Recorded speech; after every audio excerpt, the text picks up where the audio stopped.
이번에 읽어드릴 작품은 제가 3년 전에 독후감 공모전을 준비하느라고 써두었던 독후감입니다. 최은영 작가의 내게 무해한 사람이라는 단편집인데요. 책을 읽고 들어보시면 더 좋겠지만 제가 담고 싶은 이야기는 다 들어있으니 한번 제 독후감 감상문을 들어보시겠습니다. 누름돌. 고추 장아찌를 담글 때마다 누름돌 하나가 무척이나 아쉽게 느껴지곤 한다. 자꾸만 위로 떠오르는 고추들을 바라보면서 그것들을 지그시 내리눌러줄 누름돌을 상상해 본다.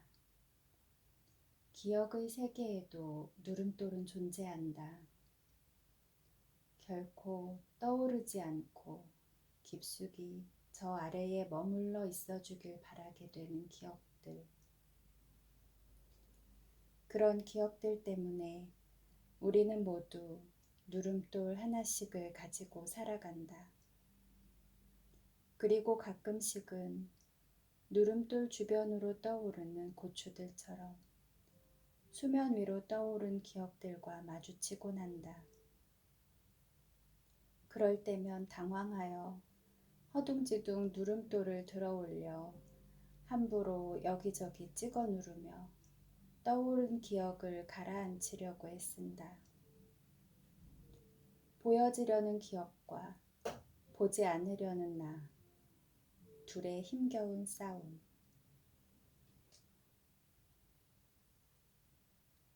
최은영 작가의 두 번째 단편집 내게 무해한 사람을 읽는 동안 몇 년 만에 H에 대한 기억이 다시 떠올랐다.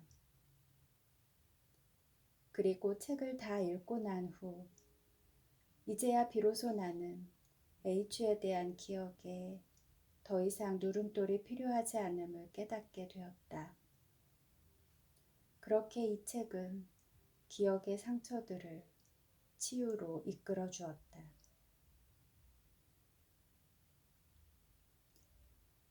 이전 단편집 쇼코의 미소에서와 마찬가지로 내게 무해한 사람의 단편들 모두 지나간 과거의 어떤 사건에 갇혀있는 인물들의 이야기로 구성되어 있다. 특이한 점은 사건이 마치 당시 과거의 그 시간에 고정된 채로 보존되고 있는 것처럼 느껴진다는 것이다. 사람은 그 시간을 지나 현재에 와 있지만 사건은 아직도 거기 그 시간 속에 남아있는 것처럼 말이다. 시간의 분열이나 자아의 분열은 결국 상처를 의미한다. 그 상처의 의미를 이해하거나 받아들이지 못하고 살아가는 것은 고통스럽다. 사건이 과거에 머물러 있는 이유는 그 사건 속의 인물들과 지금은 단절된 상태이기 때문이거나 누름돌 효과 때문이다. 단편 그 여름에서 이경은 그 여름을 회상하는 이경과 실제로 그 여름 속에서 행복했던 이경의 분열을 경험한다. 단편 601-602에서 주영은 효진이네 가족과 이웃이었던 시기와 그 이후의 삶의 태도가 확연히 구분되며 씁쓸함을 남긴다. 단편 지나가는 밤에서는 주희, 윤희 자매가 서로 멀어져간 사건의 나열은 풍부하지만 그 사건에 대한 현재 시점에서의 이해나 용서, 화해의 가능성은 아주 희미하게 언급하고 끝맺는다. 모래로 지은 집에서 공무, 모래, 나비의 사랑과 우정은 그들 셋의 마음을 모두 읽을 수 있는 독자들만 확인할 수 있는 것으로 정작 그들 셋은 과거의 시간을 그리워할 뿐 그것을 되찾을 수 있다는 생각에는 이르지 못한다.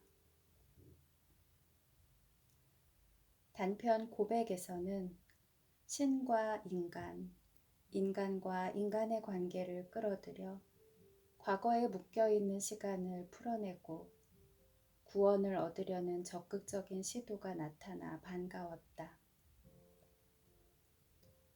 단편 손길에 이르러서는 혜인이 정희에게 연락함으로써 과거의 시간을 마주할 용기를 내는 것으로까지 이어져 한껏 희망적인 느낌을 준다. 그리고 그 기운을 이어받아 아치디에서 라는 단편에서는 랄도와 하민이 이미 각자 과거의 사건을 가지고 있는 상태에서 만난다. 그리고 그곳 아치디에서 서로의 모습을 통해 그들 스스로 과거의 시간에 대해 아쉬움이나 후회보다는 그럴 수밖에 없었음을 인정하고 받아들여 현재의 삶으로 복귀하는 것을 보여준다. 이로써 과거의 나와 현재의 나가 서로 화해하고 용서하며 분열된 자아를 통일시키는 치유에 이르는 모든 과정이 마무리된다.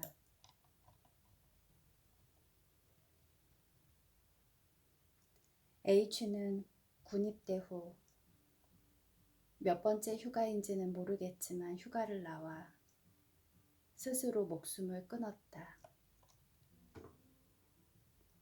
그때 나는 22, H는 21였다. 군입대 전 학교 학생회관 복도에서 만났을 때 두꺼운 겨울옷을 입고도 마르고 앙상한 몸이 고스란히 느껴지던 H의 모습이 내가 본 살아있는 그의 마지막이었다.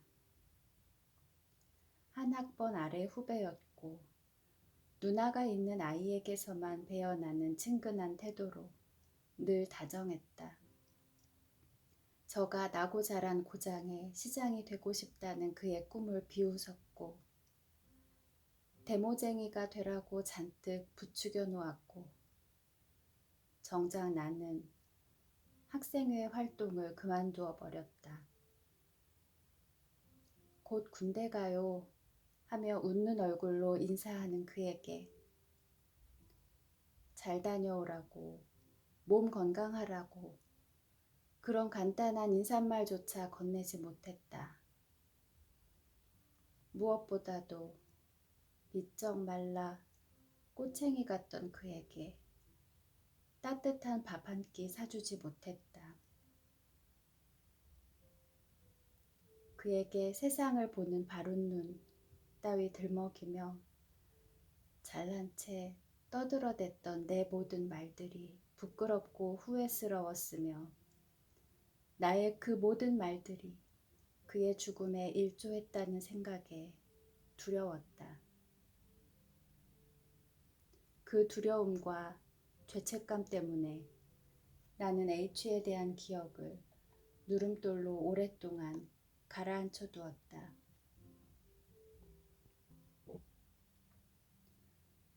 작품 내게 무해한 사람 속 단편들 모두를 관통하는 큰 주제를 하나 찾으라면 이렇게 말할 수 있겠다.